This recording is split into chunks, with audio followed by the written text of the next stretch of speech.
ឆ្នាំងឃើញចាប់ឆាយទៅមុខលេងរួចអីដឹកដៃគ្នាមកកោះនារីណែស៊ុបផ្លែឈើនិយាយទៅទំនងណាខ្ញុំនិយាយបងប្អូនណាប្លែកមែនតែនសម្រាប់ខ្ញុំស៊ុបផ្លែឈើរងាស់ផ្លែឈើសុតហ្ម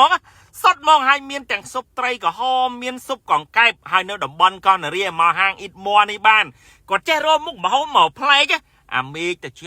មកអញ្ចេះណែដាក់អាស៊ុបអញ្ចឹងមកយកពីហត់បែកញើសខ្ចាយហើយខ្ញុំហ៊ាននិយាយថាវាប្លែកមែនទាំងស៊ុបផ្លែឈើទាំងស៊ុបកង្កែបស៊ុបត្រីក្រហមអីនេះព្រោះការរងាស់គឺបែបផ្សេងគ្នាតែម្ដងបងប្អូនដោយស៊ុបត្រីក្រហមអីហ្នឹងគេមានបន្លែមានប្លុកអីផ្សេងស៊ុបកង្កែបអីរងាស់មានទឹកដូងមានអីណានោះនិយាយទៅគឺមួយបែបមួយយ៉ាងសម្រាប់រសជាតិណាហើយផ្សេងគ្នារសជាតិដែលខ្ញុំបានសាកហើយសម្រាប់បងប្អូនបាយបើបានមកខាងកោះនារីយើងតលន់ចាប់ឆាយអីពីថ្ងៃនេះខ្ញុំគិតថាប៉ាំងឆ្នាំងរៀងធំតិចហើយអញ្ចឹងដឹកដៃគ្នាមកអ៊ីតមួកោះនារីមកឲ្យរបៀបញ៉ាំស៊ុបផ្លែឈើក៏ប្លែកដែរបងប្អូនគ្រាន់តែគេជ្រលក់ទឹកស៊ុបហ្នឹងទេបាទនិយាយទៅអត់ហត់ទេទឹកស៊ុបហ្នឹងមានសាច់ស្រួយមានអីចឹងគេយកមករុំបន្លែដាក់ទឹកជ្រលក់មកនិយាយពីប្លែកហើយបើនិយាយពីស៊ុបក្រហមនេះវិញអើយហត់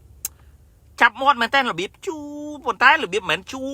របៀបអត់ឆ្ងាញ់បងប្អូនជូរត្រូវមាត់ញ៉ាំជាមួយនឹងត្រីក្រហមឯហ្នឹងហត់អូអេមណាស់ហើយដូចជាប្រភេទស៊ុបអង្កែបរសជាតិក៏មួយបែបដែរមានទំពាំងមានអីចឹងណាបងប្អូននិយាយទៅរបៀបនៃការញ៉ាំក៏គេប្រាប់យើងដែរថាអូឥឡូវបងប្អូនញ៉ាំតែប្រើទឹកជ្រលក់នេះវាត្រូវបែបអញ្ចេះហើយខ្ញុំសាកតាមគេទៅមានអារម្មណ៍ថាចេះវាត្រូវវាប្លែកមាត់សម្រាប់យើងណាហើយទីតាំងនៅក្នុងតំបន់កោះនារីបងប្អូនដឹងហើយអ៊ីតមួកោះនារីនេះប្លែកបរិយាកាសស្រឡះល្អមានជាន់លើជាន់ក្រោមហើយសម្រាប់បងប្អូនមកអត់ប្របាក់ទេទាំងចំណតទាំងកន្លែងអង្គុយចង់នៅតាណាក៏បានដែរបរិយាកាសជាប់ជាមួយនឹងមាត់ទន្លេហើយសម្រាប់បងប្អូនដែលកំពុងស្វែងរកកន្លែងញ៉ាំអីល្ងាចឡើងខ្ញុំអាចថាណែនាំជាមួយនឹងអ៊ីតមួកោះនារីនេះបានបើយូរល្ងាចឡើងប៉ះថ្ងៃអីរៀបលេចស្អាតណាស់អញ្ចឹងព័ត៌មានបន្ថែមខ្ញុំដាក់ខាងក្រោមខមមិនអរគុណច្រើនបាយបាយ